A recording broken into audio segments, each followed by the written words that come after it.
Hello दोस्तों, मैं हूं एडवोकेट ईशान, एक्सपर्ट वकील में आपका स्वागत है। दोस्तों, आज हम जानेंगे कि बेनामी प्रॉपर्टी क्या होती है और किस प्रॉपर्टी के ट्रांजैक्शन को बेनामी प्रॉपर्टी का ट्रांजैक्शन कहा जाता है, और अगर कोई व्यक्ति बेनामी प्रॉपर्टी का ट्रांजैक्शन करता है तो उसे क्या सजा हो सकती है। इसके बारे में आज हम जानेंगे, तो वीडियो को अंत तक जरूर देखिएगा ताकि आपको इन्फॉर्मेशन पूरी मिल सके।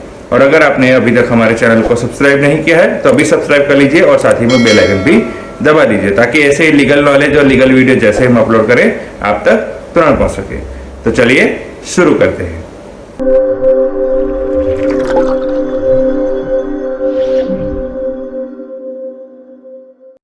बेनामी प्रॉपर्टी एक्ट 1988 में लाया गया था, लेकिन उसका कोई खास असर ना होने के कारण 2016 में इस एक्ट में अमेंडमेंट किया गया है।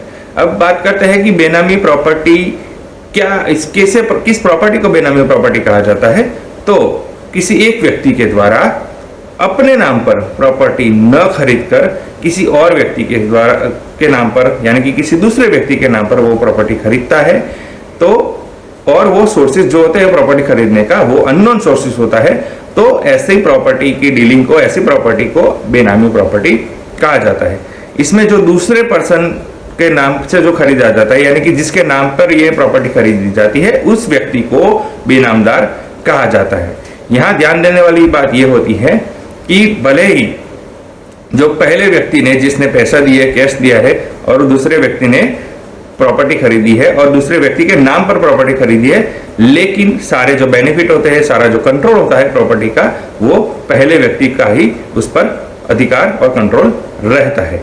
बेनामी प्रॉपर्टी में जो ब्लैक मनी होता है ये यूज होता है, क्योंकि बेनामी प्रॉपर्टी के जो ट्रांजैक्शन होते हैं वो अननोन सोर्स से किए गए होते हैं। इसमें कई बार क्या होता है कि जो व्यक्ति होता है वो काफी हायर पोजीशन पर होता है, तो उसके पास काफी सारे ब्लैक मनी या अननोन सोर्स से पैसे आते हैं, लेकिन वो उसे डर रहता है कि वो सारे जो पैसे होते हैं वो इनकम टैक्स में नहीं दिखा सकता है। तो ऐसे में वो अपने बीवी के नाम पर या फिर अपने बच्चों के नाम पर या फिर अपने रिलेटिव्स या अपने नौकर चाकर या अपने फ्रेंड के नाम पर ऐसी बेनामी प्रॉपर्टी खरीदते हैं।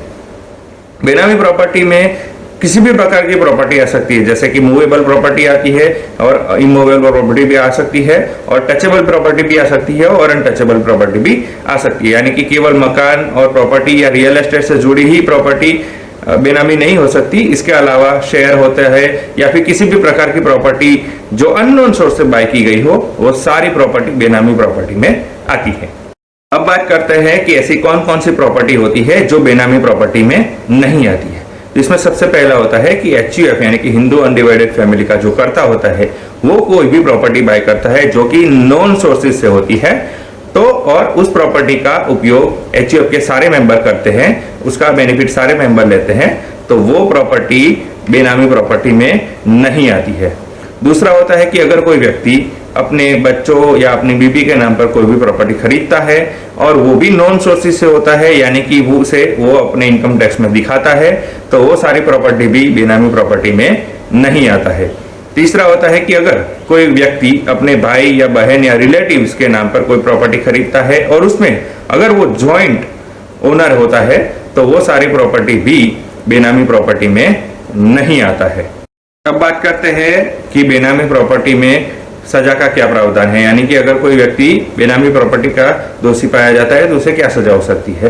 तो अगर कोई व्यक्ति बेनामी प्रॉपर्टी का अगर कोई दोषी पाया जाता है तो उसे उस प्रॉपर्टी की फेयर मार्केट वैल्यू के 25% का फाइन लग सकता है।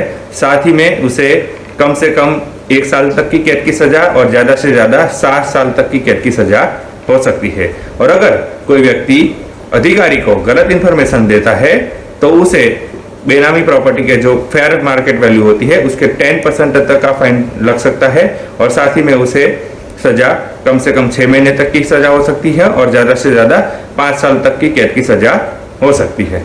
तो दोस्तों, इस वीडियो में हमने जाना कि बेनामी प्रॉपर्टी क्या होती है, और अगर बेनामी प्रॉपर्टी किसे कहा जाता है, किसे बेनामी प्रॉपर्टी कहा नहीं जाता है, और अगर कोई बेनामी प्रॉपर्टी का ट्रांजैक्शन करता है तो उसे क्या सजा हो सकती है। तो दोस्तों, कैसी लगी ये इन्फॉर्मेशन जरूर बताइएगा।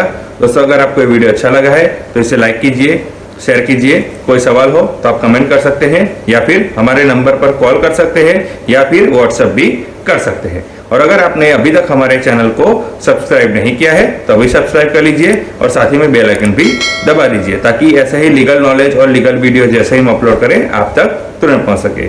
इसके साथ ही आप हमें हमारे सोशल मीडिया प्लेटफॉर्म पर भी फॉलो कर सकते हैं। और इस वीडियो को पूरा देखने के लिए धन्यवाद।